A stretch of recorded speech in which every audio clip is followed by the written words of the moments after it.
Bismillahirrahmanirrahim. Assalamualaikum warahmatullahi wabarakatuh. Pada hari ini saya akan membentangkan tentang seorang tokoh dalam pendidikan Islam, iaitu Imam Abdul Hamid Al-Ghazali, atau lebih dikenali sebagai Imam Al-Ghazali. Saya akan membincangkan secara ringkas tentang latar belakang kehidupan seorang Imam Al-Ghazali, kemudian bidang kepakaran beliau, sumbangan utama dan karya-karya yang penting, serta kepentingan pemikiran beliau dalam konteks pendidikan dan kehidupan modern. Baiklah, yang pertama, Imam Ghazali merupakan seorang tokoh ilmuwan yang terkenal dalam berbagai bidang seperti akidah, tasawuf, falsafah, fiqh, dan pendidikan. Beliau bukan hanya pakar dalam ilmu, tetapi keupayaan memahami jiwa manusia dan realiti kehidupan beragama. Beliau dikenali sebagai tokoh berjaya menyatukan dua aliran yang sering dianggap bertentangan, yaitu akal dan kerohanian. Pada pandangan beliau, Islam tidak boleh difahami secara separuh, namun harus menyeluruh, yang merangkumi ilmu, amal, dan akhlak. Imam Al-Ghazali dilahirkan pada tahun 450 Hijrah bersamaan 1058 Masihi di Tus, Khurasan. Nama penuh beliau ialah Abu Hamid Muhammad bin Muhammad Al-Ghazali. Sejak kecil beliau dibesarkan oleh suasana yang penuh dengan ilmu dan agama. Walaupun keluarganya hidup sederhana, tetapi ayah beliau sangat mengharapkan anak-anaknya menjadi insan yang berilmu. Imam Al-Ghazali menuntut ilmu di beberapa pusat keilmuan dan akhirnya berguru dengan seorang Imam Al-Haramain Al-Juwaini di Naisabur. Kecerdasan beliau menyebabkan beliau dilantik sebagai seorang profesor di Madrasah Nizamiyah di Baghdad, sebuah institusi pendidikan paling berprestij ketika itu. Namun di balik kejayaan, kemasyhuran dan yang beliau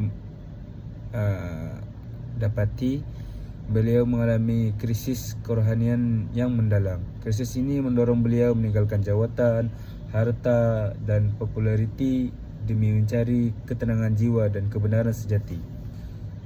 Imam Al-Ghazali menguasai pelbagai bidang ilmu secara seimbang. Dalam fiqh, beliau berpegang kepada mazhab Syafi'i dan menekankan bahawa hukum Islam perlu diamalkan dengan kefahaman dan keikhlasan, bukan sekadar amalan zahir. Kemudian dalam akidah, beliau mempertahankan kefahaman ahli sunnah wal jamaah menggunakan pendekatan rasional dan berhikmah. Bagi beliau, akal bukan musuh wahyu, tetapi alat untuk memahami wahyu.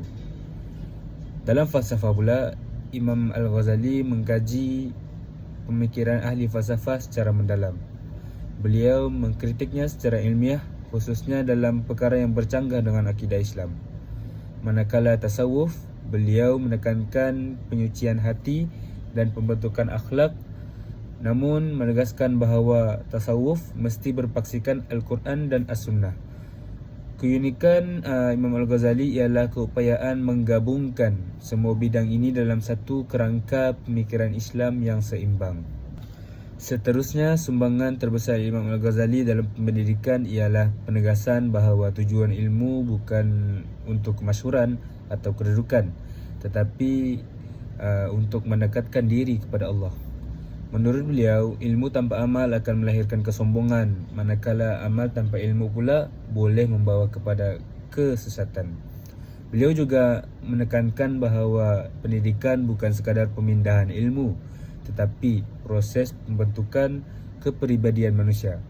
Guru bukan sahaja menyampaikan ilmu, tetapi juga contoh akhlak kepada pelajar. Pendekatan ini menjadikan pendidikan Islam menurut Imam Al-Ghazali bersifat holistik, meliputi intelektual, rohani, dan moral. Di samping kemasyhuran seorang Imam Al-Ghazali, beliau telah menghasilkan banyak karya yang berpengaruh. Antaranya kitab Ihya Ulumuddin yang membincangkan ibadah, akhlak, dan penyakit hati secara mendalam.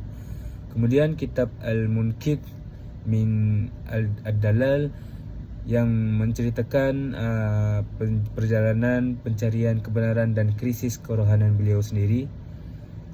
Seterusnya kitab Bidayah Al-Hidayah yang memberikan panduan adab dan disiplin diri khususnya kepada penuntut ilmu. Ada juga kitab Al-Iqtisad fi Al-I'tiqad yang menjelaskan akidah Islam secara sederhana dan seimbang. Karya-karya ini bukan sahaja bersifat ilmiah tetapi juga mendidik jiwa dan membentuk kesadaran rohani. Kemudian pemikiran Imam Al-Ghazali kekal relevan dalam dunia moden yang berdepan dengan keadaan hidup, krisis nilai dan kekosongan rohani. Beliau mengingatkan bahawa kemajuan material tanpa panduan iman akan membawa kegelisahan jiwa. Oleh itu, keseimbangan antara ilmu, iman dan akhlak amat penting dalam membina masyarakat yang sejahtera. Tidak hairanlah Imam Al-Ghazali digelar Hujjatul Islam kerana hujah beliau bukan sahaja kuat dari segi logik tetapi juga menyentuh hati manusia.